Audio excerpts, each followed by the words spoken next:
Hi, welcome to games and goals.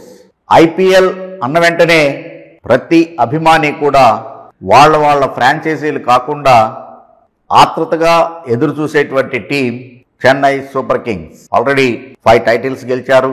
Dhoni వాళ్ళకి చాలా పెద్ద బలం. సో అందుకని ఈసారి కూడా సిఎస్కే మీద చాలా అంచనాలు ఉంటాయి. అలాగనే సిఎస్కే రిటైన్ చేసుకున్నటువంటి ప్లేయర్స్ కాకుండా ఆక్షన్లో కూడా చాలా తెలివిగానే వాళ్ళ యొక్క పావుల్ని కదిపారు. పర్టికులర్గా రవిచంద్రన్ అశ్విన్ అలాగనే నూర్ అహ్మద్ లాంటి వాళ్ళని తీసుకోవటం వాళ్ళకి ప్లస్ పాయింట్. ఎందుకంటే చెన్నై హోమ్ మ్యాచెస్ 7-7 డెఫినెట్గానే స్పిన్నర్ల ప్రాబల్యం ఎక్కువ ఉంటుంది. సో అందుకని అటు రిటైన్ ప్లేయర్ జడేజాతో పాటు అశ్విన్ అండ్ నూర్ అహ్మద్ వాళ్ళకి చాలా పెద్ద ప్లస్. ఓవరాల్గా చూసుకుంటే ఈసారి సిఎస్కే ఆన్ పేపర్ చాలా బ్యాలెన్స్డ్గా కనబడుతోంది. Captain Ruturaj Gaikwad, Conway will open the innings. ఇద్దరు కూడా పవర్ ప్లేని చాలా చక్కగా నెగోషియేట్ చేసి రన్స్ని రాబట్టగలిగినటువంటి నేర్పున్నటువంటి వాళ్లే. ఆ తర్వాత శివం దూబేని ఎట్లాగో వాళ్ళు రిటైన్ చేసుకున్నారు. ఈవెన్ మిడిల్ ఆర్డర్లో దూబేతో పాటు రాహుల్ త్రిపాఠి అలాగనే ఇంగ్లీష్ ఆల్రౌండర్ శ్యామ్ కరణ్ చాలా బ్యాటింగ్ డెప్త్ని తెలియజేస్తోంది. దానికి తోడుగా ఫినిష్ చేయగలిగినటువంటి జడేజా అండ్ ధోని, ఆ తర్వాత ఈవెన్ అశ్విన్ కూడా అవసరమైతే కనుక అప్ ది ఆర్డర్ ప్రమోషన్ పొంది బ్యాటింగ్ ఆర్డర్లో పైకొచ్చి బౌలర్లని డిమోరలైజ్ చేయగలిగినటువంటి నేర్పున్నటువంటి అటాకింగ్ బ్యాట్స్మెన్గా ఈ మధ్యకాలంలో ప్రూవ్ చేసుకున్నాడు. ఇంటర్నేషనల్ క్రికెట్ నుంచి రిటైర్ అయినా కూడా అశ్విన్లో ఇంకా ఫైర్ అనేటువంటిది ఉంది.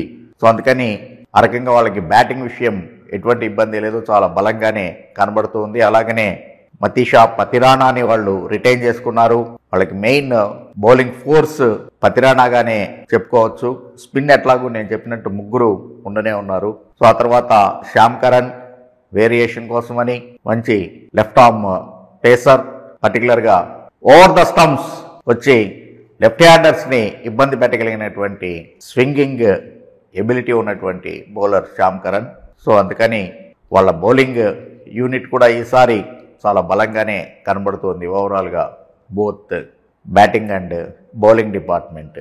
కాకపోతే ఎవే మ్యాచెస్లో ఫాస్ట్ ట్రాక్స్ కనుక దొరికేటైతే సపోజ్ మొహాలీ లాంటిది కావచ్చు, even for that matter Calcutta known for it. So అందుకని ఇట్లాంటి చోట మ్యాచ్ విన్నింగ్ పేస్ యూనిట్ ఉందా అనేటువంటిది సిఎస్కే కొంచెం కలవరపెట్టేటువంటి అంశంగానే కనబడుతూ ఉంది.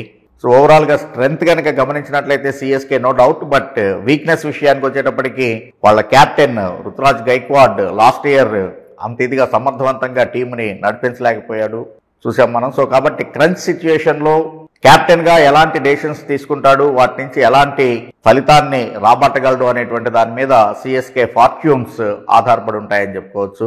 ధోని లాంటి సీనియర్ ప్లేయర్ ఉన్నా కూడా డెఫినెట్గానే కొంత కెప్టెన్ తనంతట తను నిర్ణయాలు తీసుకోవాల్సినటువంటి పరిస్థితి ఉంటుంది. ఎందుకంటే ఈవెన్ స్వయంగా రుతురాజ్ గైక్వాడే ఒక ఇంటర్వ్యూలో చెప్పాడు, ధోని దగ్గరికి కనుక వెళ్ళేట్లయితే ఇది నీ టీము, నీ నిర్ణయాలు నువ్వు తీసుకోవాలి, నీకు నచ్చినటువంటి విధంగా నీ స్టైల్లో టీంని నడపాలి, అప్పుడే నీకు ఎక్స్పీరియన్స్ అనేటువంటిది వస్తుంది అని ఫ్రీ హ్యాండ్స్ ఇచ్చేశాడు అనేటువంటిది కూడా చెప్పాడు. సో కాబట్టి బహుశా ధోని ఇన్పుట్స్ అంత ఇదిగా ఉండకపోవచ్చు. అందుకని తనంతట తను ఏ రకంగా మెచ్యూరిటీని సాధించి టీంని నడిపిస్తాడు అనేటువంటి దాని మీదే సిఎస్కే ఫార్చ్యూన్స్ ఆధారపడి ఉంటాయి. ఆ తర్వాత డెఫినెట్గా ఈ ఏడాది వాళ్ళకి డ్రైవింగ్ ఫ్యాక్టర్ కనుక చెప్పుకునేట్లయితే ధోని బహుశా ఇదే చివరి ఐపీఎల్ సీజన్ ఏమో అనేటువంటి వార్తలు వస్తున్నటువంటి సందర్భంలో ధోని కోసం మరోసారి కప్పు గెలవాలి అని చెప్పేసి డెఫినెట్ గానే టీం కూడా మొత్తం మేనేజ్మెంట్ తోటి కలిపి, అంటే అటు సపోర్టింగ్ స్టాఫ్ కావచ్చు, coaching staff, even the players అందరూ కూడా ధోని కోసం ఈసారి కప్పు గెలవాలి అనేటువంటి ఒక మోటివేషన్ ని పొంది ఆ డ్రైవింగ్ ఫ్యాక్టర్ తోటి ముందుకెళ్లేటువంటి అవకాశం ఉంది. కాబట్టి డెఫినెట్గా ఈసారి సిఎస్కే ఒక బలమైనటువంటి టీంగానే, తనకి 6th టైటిల్ని గెలిచేటువంటి టీంగానే కనబడుతూ ఉంది. కాన్వే అవైలబిలిటీ కొంచెం డౌట్గా ఉంది ఇప్పటికీ. ఒకవేళ అది కూడా కనుక అయ్యేట్లయితే, కాన్వే కనుక కొన్ని మ్యాచ్లకైనా అందుబాటులో ఉండకపోయేట్లయితే బహుశా అది ఇంకొక సెట్ బ్యాక్ సిఎస్కేకి అని చెప్పేసి చెప్పుకోవచ్చు.